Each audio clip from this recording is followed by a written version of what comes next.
Hey, what's up, branding experts? Arek here at eBay Design. And today I'm gonna show you some of the best rebrands, and I have one of these brands right here, Toblerone. As you can see, beautiful new packaging with some gold finishes, makes it look very premium. So let's dive into it. The first on my list is Toblerone, which was designed by the London-based Bulletproof, and here is the logo before and after. As you can see, seemingly is not a big change to the logo itself, but it's more about the visual identity system. So let's check this out. As you can see here, Toblerone is one of the most popular chocolate brands around the world, which is thanks to its triangular shape and packaging. So the new branding highlights its brand purpose, which is to be more triangle, challenging conformity by empowering triangles in the sea of squares. So the new identity of Toblerone also includes secondary logo, which is right here. It speaks to the history of the company and its founder, Theodor Tobler. I like the gold finishes of the packaging, which together with the secondary color palette and the custom typeface make it look very premium. Overall, a beautiful brand identity that playfully leverages this distinctive triangular shape of the chocolate bars. And I encourage you to read through the case study yourself. I've included links in the description box. The second on my list is Instacart, and that was done by Wolf Ollins. And in case you didn't know, Instacart is a grocery delivery service that is popular here in the United States and in Canada. So the company was founded about 10 years ago, but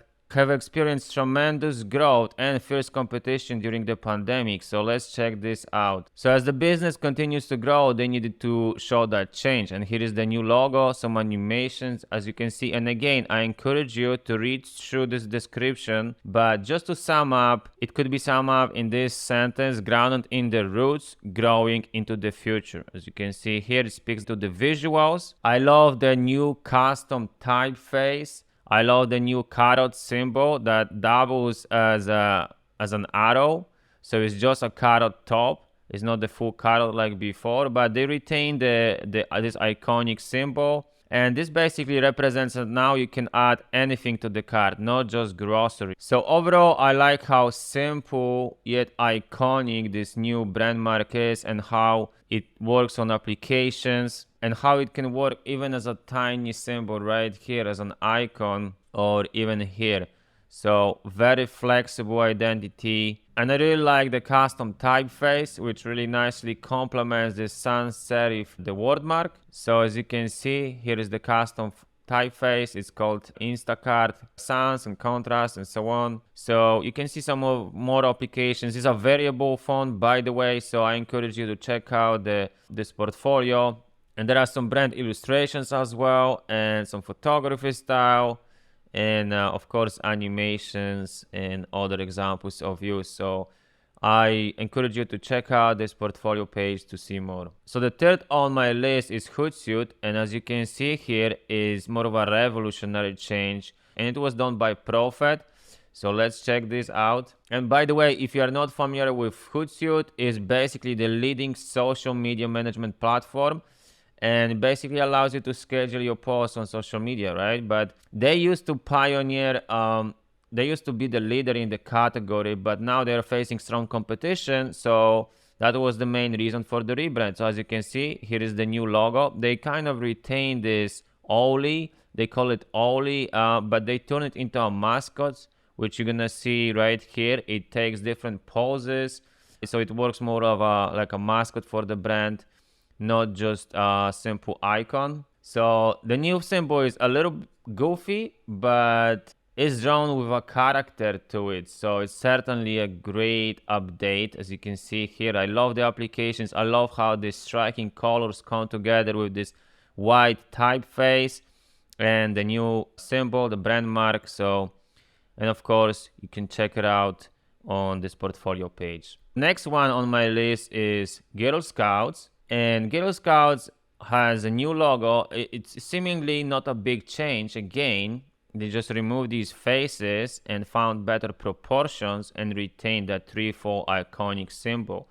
So let's check this out. It was done by Collins, the New York office of Collins. For those who don't know, Girl Scouts is a very popular youth organization for girls in the United States. So the idea behind it is basically to prepare girls to meet the world with courage, confidence, and character. And I love how they created a secondary color palette. And here are some other examples of applications, patches. But what's really interesting is those moving shapes that can be used for interactive elements, as you can see here, and on design, on print, on digital. I love how it comes together with this colorful, vivid color palette and this custom serif typeface, which definitely speaks to the girls and helps them project the right brand image. As you can see, they also work on the tone of voice, some messaging pieces, and so on. So there's a lot of images here, so I encourage you to check this out for yourself. Beautiful presentation. I love the work of Collins. The last but not least on my list is Visa. And Visa just received a new symbol. So there was nothing was done to the existing wordmark. It still stays the same, but they kind of brought this old symbol back. So it was done by Mucho. So let's check this out. And Visa probably needs no introduction. Most of us know this as a credit card company, right? So again, you can read through this case study, but basically Mucho developed those 6 design principles that guide everyone on the team on how to design things that look on brand, right? So here you can see some applications of how the word mark works with the brand mark. As you can see here, they brought it back and kind of like highlighted that as their main symbol, something like MasterCard does with those circles. The reason for this is that this new symbol now can work as a unifying element, so it can be used on different applications as a fav icon. It works in small sizes. Here you can also see some examples of layout, composition, how those things work together on cards, of course, and different layouts, wide banners and tall vertical orientation. Some corporate identity, which I really like, very nice and clean. Of course, the secondary, primary and secondary color palette, and some more applications. As you can see, the secondary color palette really brings this brand to life. There's also a set of custom icons, very minimalist, designed on grid. Here is the set of custom icons for you to check it out for yourself, and some more applications. So that's it for today. I hope you enjoyed my examples of some of the best rebrands of 2022. And which one is your favorite? Let me know in the comments below. And if you want more tips on branding, strategy, and design, well then subscribe to this channel. This was Arek Dworniczak from eBay Design. I will see you in the next video.